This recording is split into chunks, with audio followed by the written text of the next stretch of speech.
चतुर्भुजो जगन्नाथः कण्ठशोभितकौस्तुभः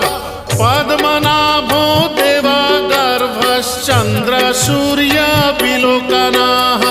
जगन्नाथो लोकनाथो नीलाद्रीशः परो हरिः